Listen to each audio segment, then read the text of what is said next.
আসসালামু আলাইকুম। চলে আসলাম নতুন একটি রেসিপি নিয়ে। আজ আমি রান্না করে দেখাবো ছোলা বা বুট।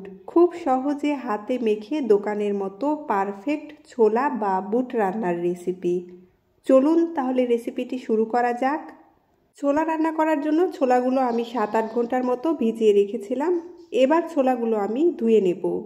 এখানে আমি ছোলাগুলো ধুয়ে পরিষ্কার করে নিয়েছি, আর এখানে আমি একটা আলু এমন ছোট ছোট টুকরো করে কেটে ধুয়ে পরিষ্কার করে নিয়েছি।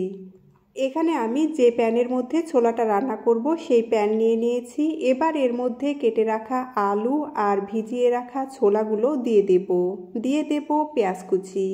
পেঁয়াজের পরিমাণ একটু বেশি দিতে হবে। এবার এর মধ্যে দিয়ে দেব কাঁচামরিচ, একটা তেজপাতা, এলাচ, দারচিনি, কালো এলাচ। এবার এর মধ্যে দিয়ে দেব আদা রসুন জিরে বাটা।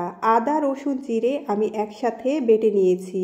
দিয়ে দেব অল্প পরিমাণে গোটা জিরে, হলুদ গুঁড়ো, মরিচের গুঁড়ো, স্বাদ অনুযায়ী লবণ। দিয়ে দেব তেল। এবার হাত দিয়ে সকল উপকরণগুলো খুব ভালোভাবে মেখে নেব। এভাবে ছোলা রান্না করলে খুব সহজে ঝটপট ছোলাটা রান্না করা যায়, আর খেতেও কিন্তু দুর্দান্ত লাগে। হাত দিয়ে সময় নিয়ে ছোলাটা মেখে নিতে হবে, কারণ ছোলা মাখা ভালো হলে রান্নাটাও ভালো হবে আর ছোলাটা খেতেও কিন্তু ভালো লাগবে। আমি হাত দিয়ে সব কিছু খুব ভালোভাবে মেখে নিয়েছি। এবার ছোলা সেদ্ধ হওয়ার জন্য এর মধ্যে দিয়ে দেব পানি। নেড়ে চেড়ে পানির সাথে সব কিছু ভালো মতো মিশিয়ে নেব।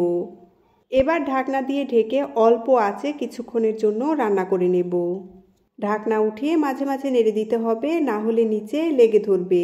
আমি 3-4 মিনিটের মতো রান্না করে নিয়েছি। এবার নেড়ে চেড়ে দেব। আবারও ঢাকনা দিয়ে ঢেকে পানি শুকানো পর্যন্ত রান্না করে নেব।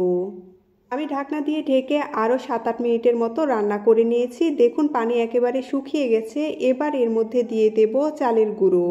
চালের গুঁড়ো দেওয়ার কারণে ছোলার মধ্যে আঠালো একটা ভাব আসবে, আর ছোলাটা খেতেও কিন্তু ভালো লাগবে। নেড়ে চেড়ে আবারও সব কিছু ভালো মতো মিশিয়ে নেব। এবার অনবরত নেড়ে চেড়ে ছোলার মধ্যে পানিটা একেবারে শুকিয়ে নেব। অনবরত নাড়তে হবে, না হলে নিচে লেগে ধরবে। এই পর্যায়ে ছোলাটা একটু সময় নিয়ে চুলায় রান্না করে নিতে হবে, কারণ ছোলা যত সময় নিয়ে চুলায় রান্না করা হবে ছোলাটা খেতে কিন্তু তত ভালো লাগবে। আমি অল্প আছে ছোলাটা 5-7 মিনিটের মতো রান্না করে নিয়েছি। দেখুন ছোলার মধ্যে থেকে পানি একেবারে শুকিয়ে গেছে, ছোলাটা ভাজা ভাজা হয়ে গেছে, ছোলা রান্না হয়ে গেছে। এই পর্যায়ে ছোলাটা চুলা থেকে নামিয়ে নেব। তৈরি হয়ে গেল খুব সহজে এবং খুবই মজাদার হাতে মেখে দোকানের মতো পারফেক্ট ছোলা রান্নার রেসিপি। আপনারা বাড়িতে অবশ্যই এভাবে ছোলা রান্না করে দেখবেন, এর স্বাদ মুখে লেগে থাকবে। যে ছোলা খেতে পছন্দ করে না সেও চেটে পুটে খাবে। এতক্ষণ পাশে থাকার জন্য ধন্যবাদ সবাইকে।